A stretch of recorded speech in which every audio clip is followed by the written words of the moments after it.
Hello guys! Welcome dito sa aking channel, Kapalaran 888 Taurus.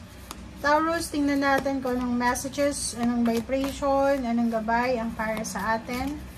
So, ito ay weekly tarot reading first week of March 2025. Okay, para ito sa lahat ng Taurus.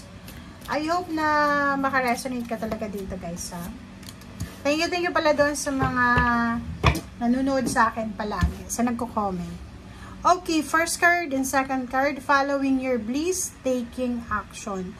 So, nakikita ko sir dito, meron dito sa inyo, Taurus, na posibleng may kailangan kayong desisyon na gawin sa linggong ito. It's a decision making and sinasabi ng birasa yun dito na kung ano man ang action na gagawin mo, make sure na susundin mo kung ano yung sinasabi ng puso mo, kung ano magpapaligaya sa'yo. Diba? So, itong dalawang ito is resonated sa bawat isa. Kasi minsan, gumagawa tayo ng action na dahil lang sa pakisama sa pamilya, sa kaibigan, dahil lang sa sinabi ng karelasyon, hindi natin ginagawa yung desisyon dahil sa gusto natin. Dito sinasabi, anumang action ang gagawin mo, ano man ang desisyon na gagawin mo, make sure na susundin natin kung ano yung sinasabi ng puso natin and kung ano yung magbibigay sa atin ng saya, ng sigla, and kung ano yung magbibigay sa atin ng contentment. Okay? Okay. Thank you.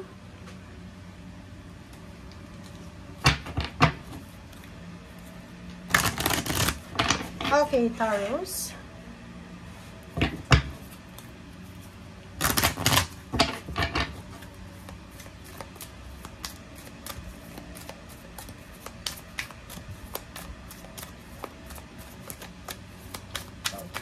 Kumuha tayo dito ng 2 cards, guys. Oh, ang dami niya. Hindi ko yan kukunin. Kasi nakaset lang ako sa 2 cards. Next time, 1-1 tayo. Okay. Okay, Taurus. Wow. Ang ganda na ito.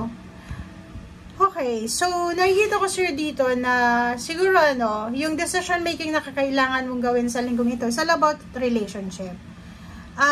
Yun. So, sinasabi ng bara mo is number 6, number 9. Ano sila na number? 88 na number yan eh. Baliktaran yan. So, sinasabi ng bara sa'yo na kailangan mong i-prioritize yung harmony, balance, peace ng iyong relationship. Okay? So, for example, ano ba yan na kinakailangan mong pagdesisyonan? So, it's all about career ba yan? Business, travel, long distance, nasa malapit lang. Anything na desisyon na kailangan mong gawin related sa sarili mo, make sure na gawin mo siya dahil sa gusto mo and i-prioritize mo daw sa linggong ito yung love life mo. And sinasabi ng baraha, prioritize your peace. Bago ka magdesisyon, huwag magdesisyon ng mabilis. Take action nga, pero mabilis hindi. Make sure na pag-isipan mo, mag-research ka. Pag-isipan natin, tama ba tong decision ko? Tama ba tong gagawin ko? Or baka napipressure lang ako? Baka dahil lang to naiingit ako? Baka dahil sa may hormonal imbalance lang ako? So, yun. Careful ka sa mga decision na gagawin mo. Okay? Be careful tayo kasi pwede kang magkamali. And pwede mo siyang pagsisihan sa bandang huli. Okay? So, yun. Tingnan natin. Ano pa ba ang sasabihin sa iyo nila?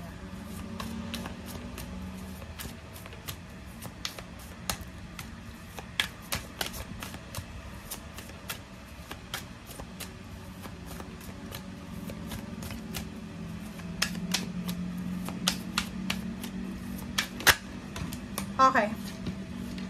Page of Cups and Knight of Pentacles. Wow! Ang ganda na ito, oh. Meron tayo dito na magkarelasyon. Meron ditong Taurus na in a relationship siya. Kaso, hindi siya makapag-desisyon dahil sa nalilito siya. Nalilito siya kung eto bang relationship yung i-focus niya or eto bang financial. So, comment down below if you resonated. Nakakaloka ka. Diba? Parang, okay, tingnan natin. May Taurus dito, pwedeng may offer sa'yo ng long distance or international work. Kaso, in a relationship ka sa Pilipinas, pero kailangan mo rin ng pera, pero kailangan mo din makapag-ipon ng pera. So, nakikita ko sa'yo dito, gulong-gulo ka, confused ka. So, ito yung gagawin mo. Sinasabi ng baraha, make sure daw na i-focus mo yung relationship mo, hindi yung pera. Kasi pwede nyo naman pag-ipunan yung dalawang yan, yung pera na to. Okay? So, kung may gagawin kang action, make sure na wala kang matatapakan na tao, walang iiyak, walang masasaktan. Okay. Thank you.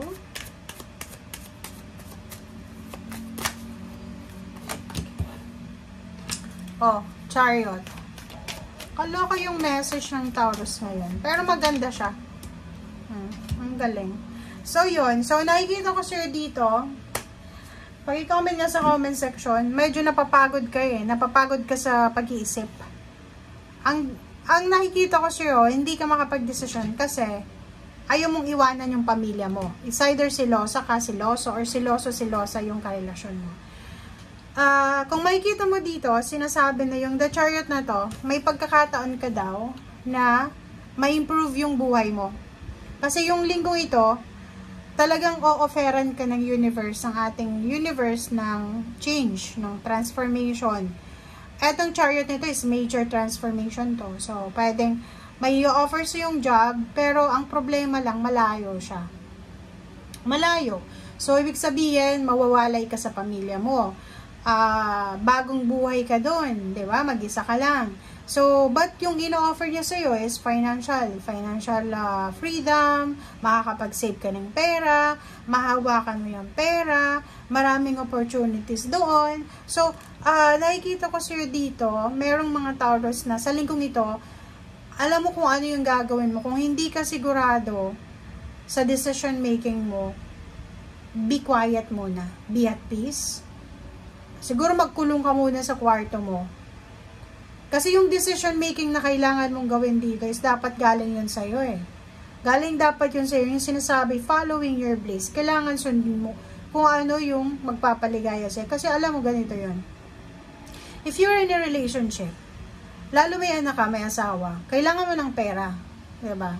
Kailangan yun ng pera eh. Kasi hindi naman puro love life yung focus natin. Lalo sa panahon ngayon, kailangan natin ng pera. Pero, kung medyo ano yung puso mo, yung parang mabilis kang ma-homesick, or hindi ka masyadong sanay na malayo sa pamilya, yung pagtatrabaho sa ibang bansa or sa malayong lugar, hindi yun para sa'yo. Kasi, oo, makakapag-ipon ka nga ng marami, pero mawawalay ka sa pamilya mo. Yung homesickness mo na yan, it will turns to depression, anxiety. Buti sana kung yung trabaho ang pupuntahan mo sa ibang bansa is after 6 months, 1 year, pwede mong dalhin yung pamilya mo doon na doon na din mag-settle down. So, dito nakikita ko na talagang lito ka. Malilito ka eh kasi ino-offeran ka ng financial freedom pero not in the right timing. So, parang ganun. So, dito sinasabi na quiet, be quiet, solitude, pag-isipan mong mabuti. Ang magagawa mo dito is huwag ka munang gumawa ng desisyon. Huwag kang pipirma ng kontrata. Huwag kang gagawa ng desisyon sa linggong ito. Huwag kang risky. Huwag maging risky sa linggong ito.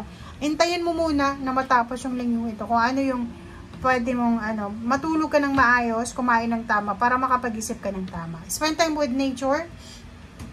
And importante mag-pray ka. Mag-pray, pray na sana ibigay sa'yo ng Panginoon yung tamang desisyon, yung maliwanag na isip para makapag-desisyon. Kasi yung decision making na gagawin mo dito is pwedeng maka-apekto siya, Taurus, sa everyday life mo yan. Hindi sa sinasabi ko siya, tinatakot ka, pero makikita mo dito, malaking pera to na pwedeng kitain mo. Pwede kang mag-ibang bansa, meron ditong offer ng long distance, long-term contract. Pwede kang yumaman, pwedeng maraming work na available pero nasa malayo. Pwede kang makapag-ipon ng pera.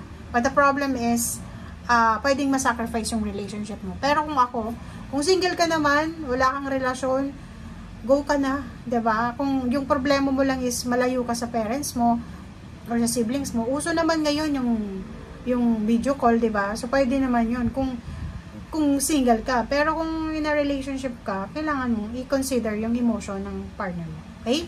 Thank you guys. Bye!